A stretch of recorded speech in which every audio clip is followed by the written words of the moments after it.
어서오세요. 괴담 들려주는 낚시꾼 괴담로 괴담집사입니다. 단페님들, 우리나라요. 혹시 요기한테 당했다 이런 말 들어보신 적 있으세요? 귀신한테 당했다라거나 귀신이 나온다라거나. 전 개인적으로 이런 말은 그나마 이질감이 별로 없는데, 요괴가 나왔다거나 요괴에게 당했다거나 뭐 이런 말은 좀 그렇더라고요. 그런데 이런 것도 일본이라고 하면 또 괜찮아요. 신기하게도 일본은 다 될 것 같거든요. 귀신이 됐든 요괴가 됐든. 이번 이야기는 일본 괴담 채널에 올라온 일본인 사연자의 기묘한 경험담입니다. 그럼 일본 괴담 채널의 기묘한 이야기, 괴담집사의 시점으로 떨어보겠습니다.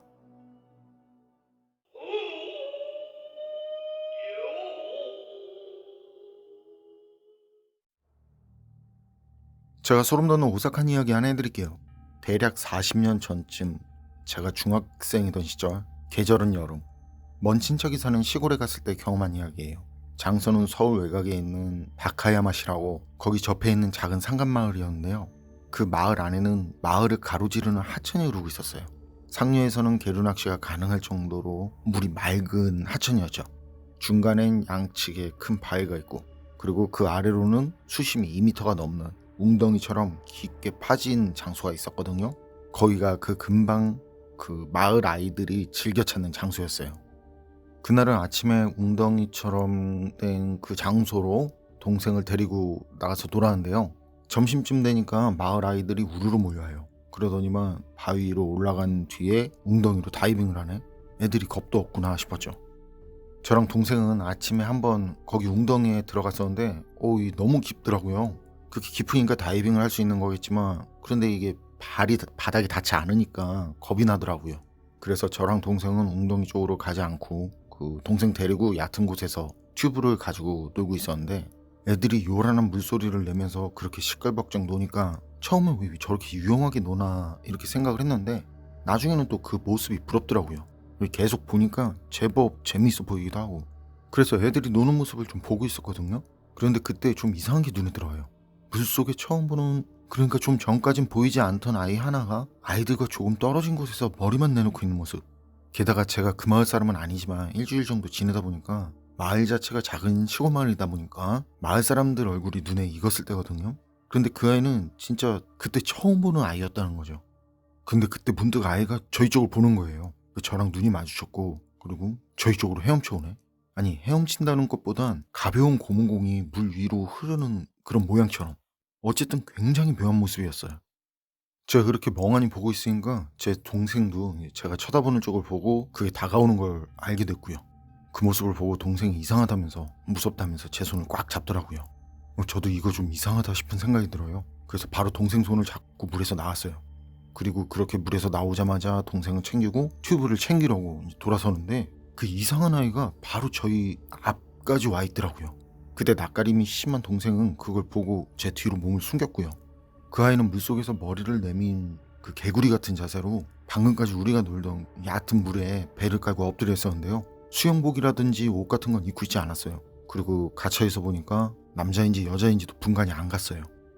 그때 드는 생각이, 저 녀석 아마 거기 웅덩이에 있는 가파라는 걸지도 모르겠다는 그런 생각이 들더라고요. 가파는 머리를 수면으로 내밀고 사냥감을 찾는다라고, 그리고 잡아먹는다라고 언젠가 아버지한테 들은 적이 있었거든요. 그런데 그건 그림으로 본 녹색 피부도 아니고, 머리 스타일이 많이 이상한 단발머리였고 대머리였지만, 그림에서 본 것처럼 접시 같은 게 달려있는 모양은 아니더라고요. 그리고 그건 그렇게 물속에 있으면서도 눈을 깜빡이지도 않았어요.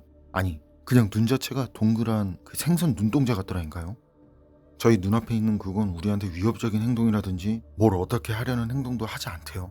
그래도 겁은 나니까 이거 도망쳐야 한다, 잘못되면 뭔 일 나겠다, 이런 생각이 동생 손을 잡고 돌아서는데, 그게 말을 걸어와요. 자기랑 같이 놀자고, 자기 심심하다고.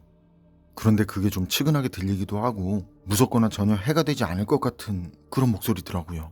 그래도 이게 느낌이 너무 안 좋아. 그래서 전 동생 손을 잡고 뒤돌아선 채로 싫다고, 빨리 집에 가야 한다고 그렇게 단호하게 말하고, 그리고 혹시 몰라서 따라올까봐 혼자가 아니란 걸 알게 하려는 생각이에요. 몸은 돌아서지 않았지만 괜히 그 큰 소리로 웅덩이에서 노는 아이들 들으란 듯이 이제 나랑 동생은 돌아간다는 식으로 얘기도 하고, 그 뒤 저랑 동생은 집으로 갔고 동생하고 집 앞 개울에서 민물가지를 잡으면서 놀았어요. 그리고 집에 들어간 건 저녁쯤. 저녁밥을 먹고 있으니까 옆집 그 요시오 아버지가 찾아왔어요. 요시오가 아직 집에 오지 않았는데 혹시 사토시 너랑 같이 놀지 않았었냐고. 그래서 요시오는 못 봤는데 하루 종일 동네 애들이 다 같이 웅덩이에서 물놀이를 하고 있었다고 말했죠. 그 말을 들으니까요, 요시 아버지가 그러냐고. 애가 웅덩이 쪽으로 놀러 간다고 나가더니만 늦게까지 안 와서 지금 마을 친구 집들을 돌아다니고 있는 거라고. 다 돌고 혹시나 해서 사토시한테도 온 거라고. 그러면서 웅덩이 쪽으로 가봐야겠다고 나가시는데 그 뒷모습이 어깨가 축 처져서는, 그러니까 친척 어른들이 그러지 말고 같이 가는 게 좋겠다고, 이 작은 마을에서 뭔가 좀 이상하다고 그렇게 말하는데, 그때 동생이 고기는 아래로 숙인 채로 조용히 얘기를 하는 거예요.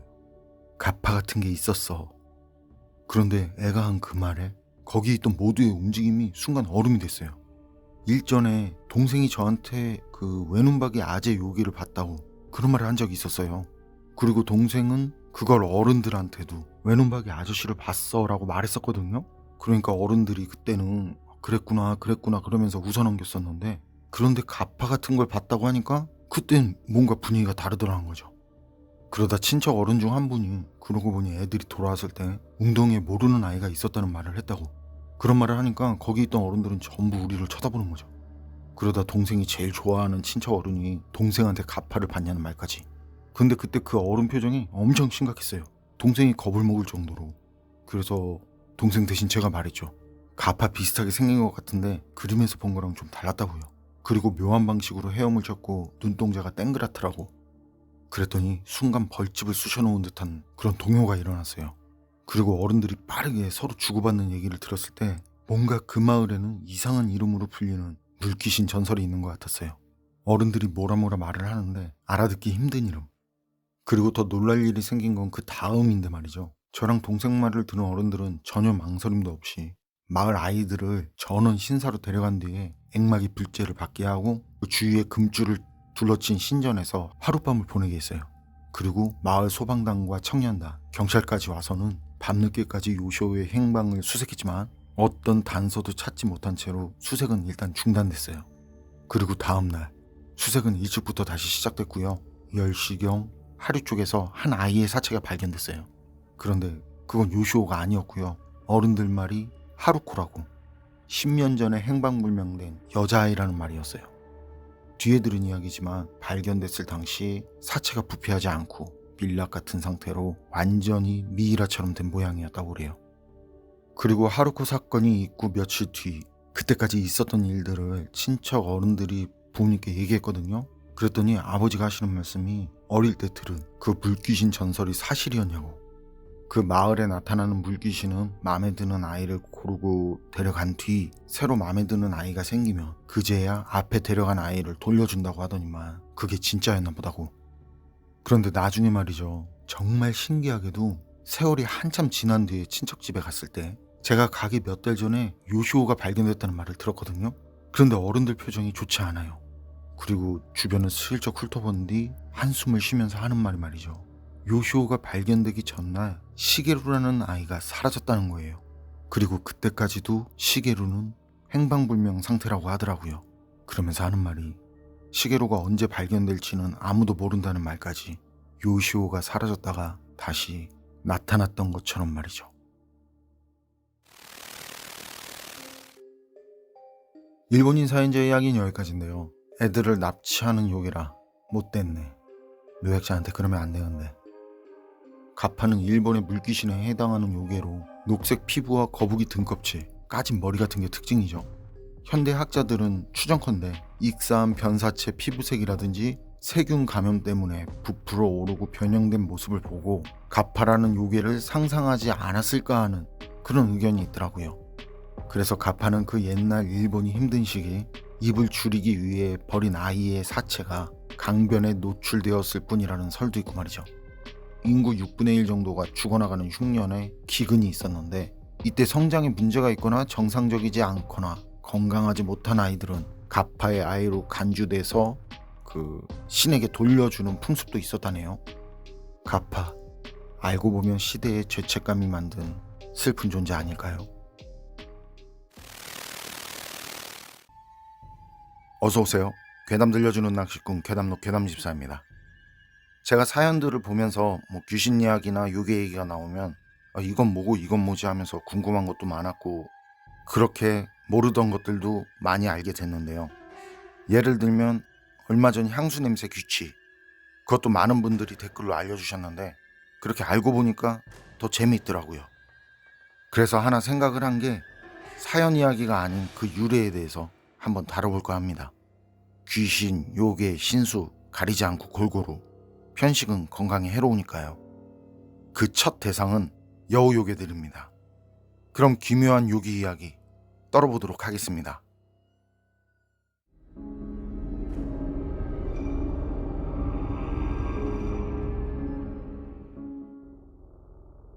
구미호, 9개의 꼬리를 가진 여우, 대표적인 여우 요괴 중 하나죠. 한중일 삼국에서는 구미호는 매혹적인 여성으로 변해서 남자를 홀리는 요괴로 유명합니다. 그리고 간을 취하죠. 이렇게 간을 취한다는 설정은 아무래도 대부분의 육식동물들이 내장부터 빼먹는 식습성이 대부분이라서 그런 것 같습니다. 간을 비롯한 내장기관이 부드럽고 기름지기 때문이라는데요. 그런데 실제 여우는 간을 먹긴 먹지만 그다지 좋아하지 않는다고 하네요. 한중일 삼국에서 모두 유명한 구미호는 아무래도 그 뿌리를 우리나라에 두고 있는 듯한데요. 현재까지 발견된 가장 오래된 구미호 관련 기록인 중국 산해경에 꼬리가 9 달린 여우인 구미호는 청구국에 산다라고 나오는데, 여기서 청구국이란 과거 중국이 우리나라를 이르던 말이고, 일본의 여우신령을 모신다는 이나리 신사에서도 여우신령은 한국계라는 것을 공인하고 있는 걸 보면 말이죠. 그리고 대표적인 여우요괴에는 우리가 잘 아는 사람 간 빼먹는 전설의 고향 먹여 살렸던 구미호가 있고, 신수에 가까운 존재로 여긴 천호가 있는데요. 천호를 설명한 고서들을 보면 여우는 50년을 넘게 수행하면 여성으로 변할 수 있고 100년이 넘으면 무녀, 미녀 혹은 남성으로 변할 수 있다. 그리고 1000년 가까이 수행하여 천호의 지위에 오르면 여우는 옥황상제가 있는 청계의 궁정에서 일을 한다. 천호는 꼬리가 9개이고 황금색이며 일월궁에서 일하는데 부적을 그려 제사를 지내는 날 음양에 통달할 수 있다 라고 나오죠. 그 천호 중 유성신이라는 개체는 신라시대의 신으로 섬겼다는 전승이 있습니다. 그리고 구미호와 천호의 결정적인 차이, 그건 천호가 하늘에 엄청난 빽이 있다는 겁니다. 그래서 천호가 아닌 일반 구미호는 죄를 지으면 바로 죽임을 당하지만 천호는 죽이지는 않는다는 거죠. 천호는 청계에서 일을 해야 되니까 완전히 퇴치는 하지 않고 대신 무거운 형벌을 받는다고 합니다. 그리고 여우의 신성성이 훼손되면서 이때부터 여우의 이미지는 요괴에 가깝게 변하게 되는데요. 왜 여우의 신성성이 훼손됐는지는 찾아봐도 나오지 않아서 저도 잘 모릅니다만 이것과 관련이 있는 얘기일 것 같은데, 이건 제가 어릴 때 어른들께 들은 얘기입니다만 고대 한반도에 9개의 부족이 있었는데 그 9부족이 풍년이 들고 강대해지면 중국 입장에서 볼 땐 반대로 골치이고 좋지 못한 일이라 그 9부족을 두고 여우를 요괴로 강등한 구미호 이야기가 나왔다는 말이었습니다. 신수인 천호와 달리 사람들을 잡아먹는 요괴다 라고. 그때부터 우리가 아는 구미호 전설이 급증을 하게 된 거고요. 그러면서 천호라는 호칭 또한 그 의미가 변질되면서 호리정이라는 호칭으로 바뀌게 됩니다. 그 대표적인 게 봉신연희에 나오는 달기죠. 구미호 대표 누님 달기를 말할 땐 천호라 하지 않고 천년 호리정 또는 구미호 호리정이라고 합니다. 그래서 달기 누님은 마지막에 죽습니다. 천호가 아니니까요. 그런데 달기, 여기서 재미있는 건 말이죠. 달기를 처형하려던 사람들이 그 외모를 보자마자 넋이 나가서 처형을 집행하지 못했다는 거예요. 그 미모가 어느 정도였냐면 그때 참수인인 망나니가 고자 할아버지였는데 그 할아버지조차 반할 정도였다는 거죠. 그래서 결국엔 달기 얼굴을 보자기로 가린 뒤에나 겨우 형을 집행했다더라는 그런 말이 전해진다는 거죠. 여기서 달기에 대한 이야기는 다른 이야기들이 굉장히 많은데요. 그중 하나는 이때 달기가 죽지 않고 일본으로 건너갔다는 거죠. 이 호리정은 일본으로 가면서 요호가 됩니다. 영화 파묘에서 나온 아베노 세이메이도 하얀 여우가 어미라고 하죠. 요호 쿠즈노와. 하얀 여우 백호는 조선 건국 실화에도 등장합니다. 백응염에게 백호가 막대한 자금을 벌어줘서 조선 건국에 이바지했다라는. 그리고 우리나라 설화에도 천호처럼 말이죠. 여우가 1000년을 살며 매구가 된다는 말이 있습니다. 그런데 우리나라는 어떤 이유에서인지 여우욕의 설화를 보면 대부분 신성하게 생각하지 않는데, 그래서인지 구미호든 천호든 호리정이든 요호든 여우욕에는 종류를 가리지 않고 그냥 싸잡아서 구미호라고 부르고 있습니다. 심지어 두산백과에서는 꼬리가 하나든 아홉이든 그냥 요술쟁이 여우는 다 구미호에 속한다고 보고 있습니다. 그러나 구미호와 매구는 다른 대상인 거죠. 그리고 매구는 설화들을 보면 구미호보다 아래로 보고 있고요. 그 예로 우리나라 설화들 중 부산광역시 용천관과 관련된 전설이 있는데요.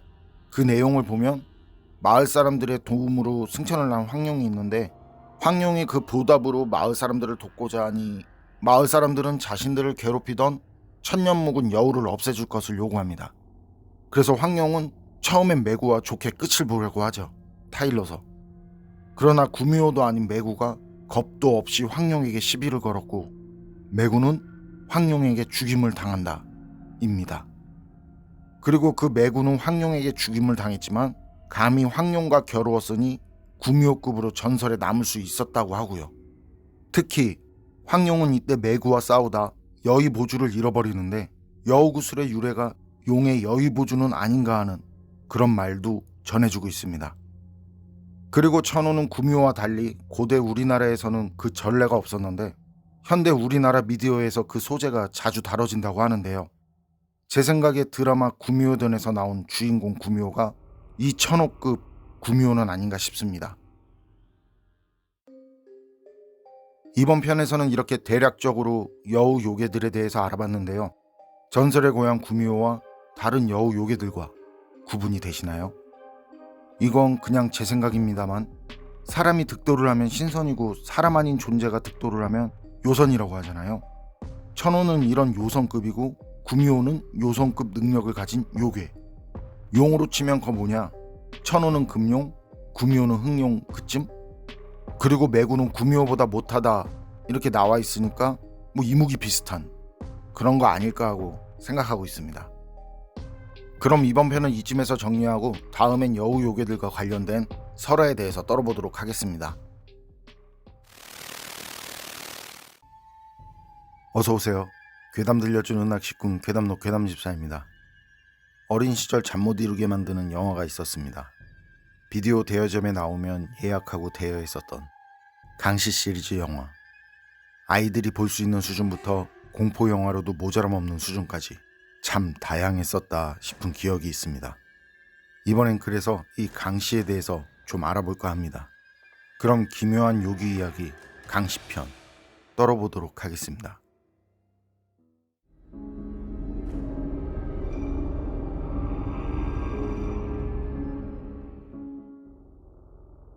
강시.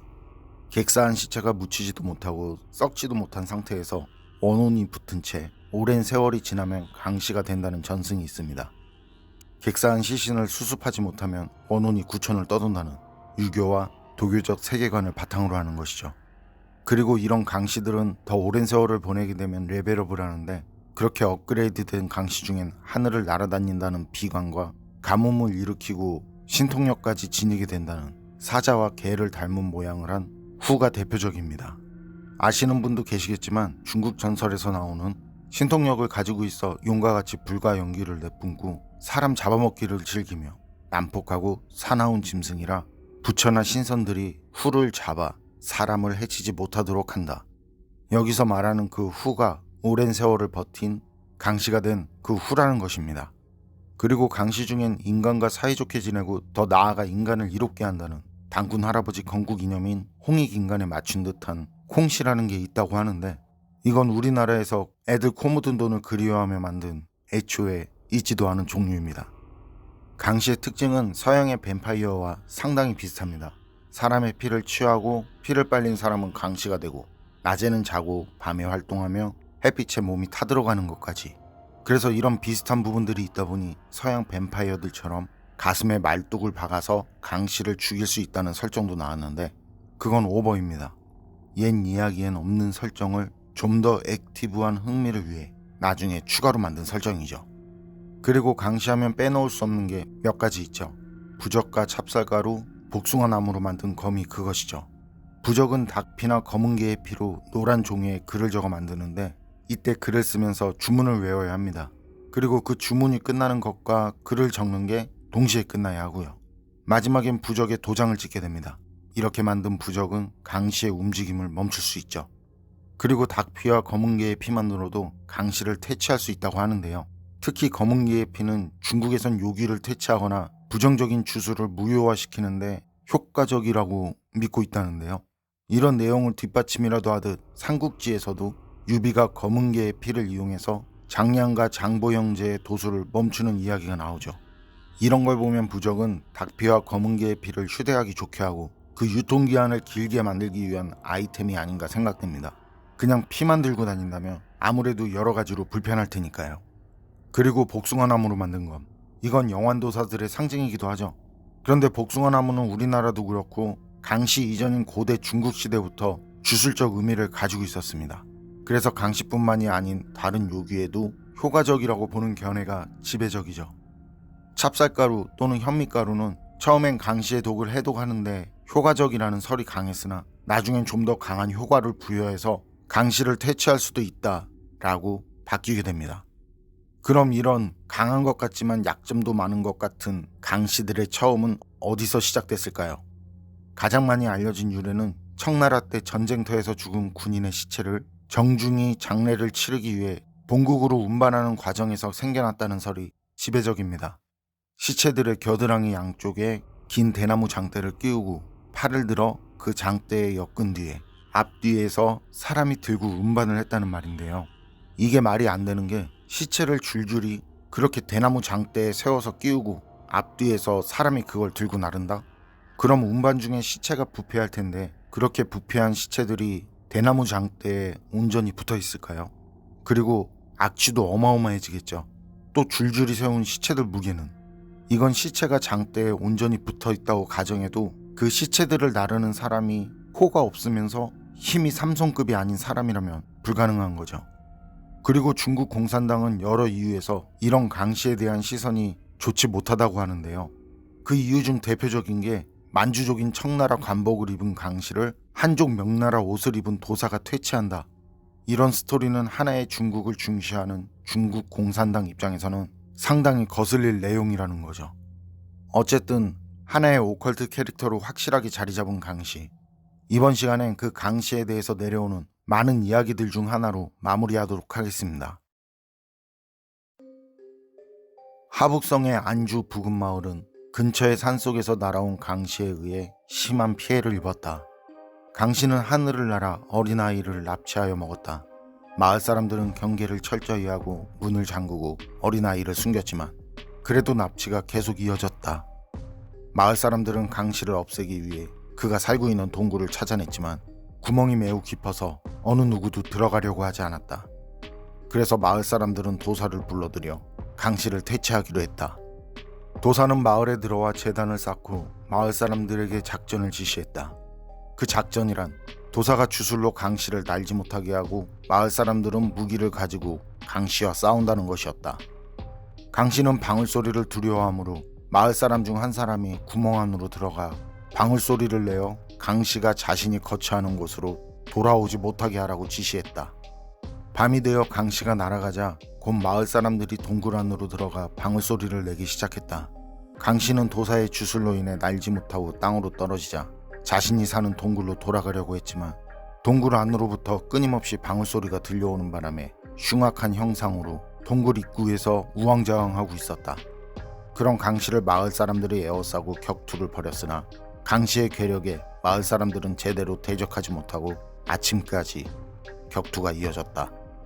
새벽이 밝아오고 태양이 떠오르자 빛을 쪼인 강씨는 힘없이 쓰러지고 말았다. 마을 사람들은 그때를 놓치지 않고 불을 질러 강씨를 퇴치했다. 괴담록 오늘 요기 이야기는 여기까지입니다. 그럼 전 다음에 또 다른 요기를 찾아서 여러분 앞으로 데리고 오도록 하겠습니다. 늘 건강하시고 평온하세요. 함께 해주셔서 고맙습니다.